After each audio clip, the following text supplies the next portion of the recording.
I think until we start looking at each other without looking at race, well, but you have to look at race. It's unavoidable. I mean, you can't deal with situations without dealing with the race that causes the main problem, and that's why educations are like that. That's why the schools are separate.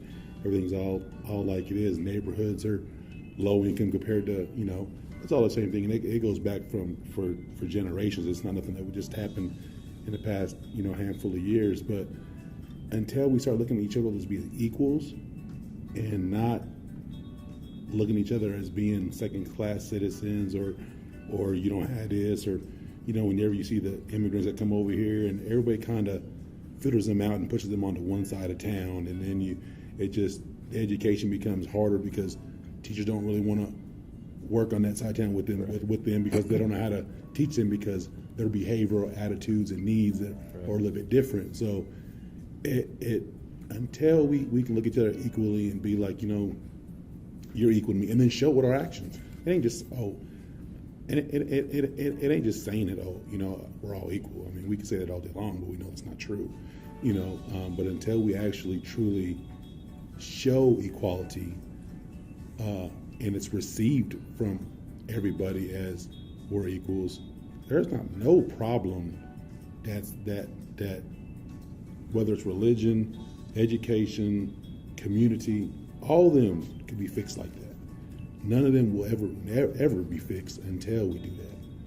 It's always going to be a stepping stone. It's always going to be, better than me. I don't want to be around you. I don't want to be around that. I don't want to do this. And it's just a sad thing, but it's just how it's going to be. And it's never going to change until we take a look at ourselves and realize that we're all the same. If you put us all behind a wall and we don't ever see each other and we're just talking, I mean, more often, you might be able to pick some people's, race and stuff by the way they talk. But if you get everybody that just talks basically the same, it's going to be kind of hard to figure out who everybody is. So if we can learn how to talk with the blinders, and if we can learn to communicate and learn to resolve with the blinders on, a lot of things could be changed. A lot of things could move farther and progress. But until then, it's each his own. Everybody's the survival of the fittest. So it's like you're trying to hold on to what you got. I'm trying to hold on to what I got, and it's competition rather than collaboration at that point. Yeah. There's a saying that I heard a while back, and forgive me if I can't quote this exactly right, but it says, it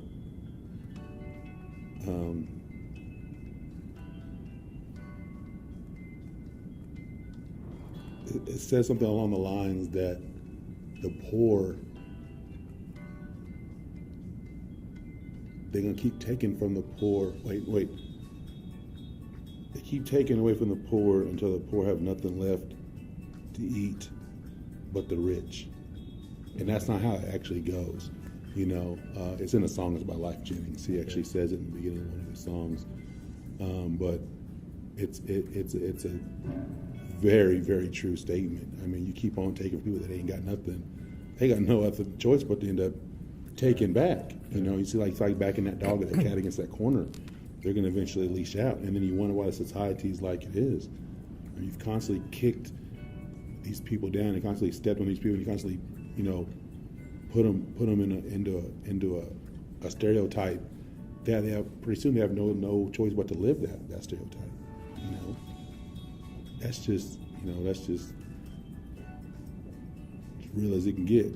So until we stop doing that, we're all the same people, and we all need help, whether regardless if our habits are drugs or our habits are,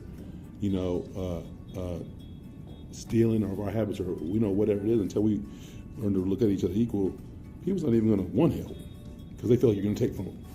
It's like the last person did. And it's a sad society, but it's one of them really the rich get rich and the poor get poor types of situations, and that's just the sad truth of it.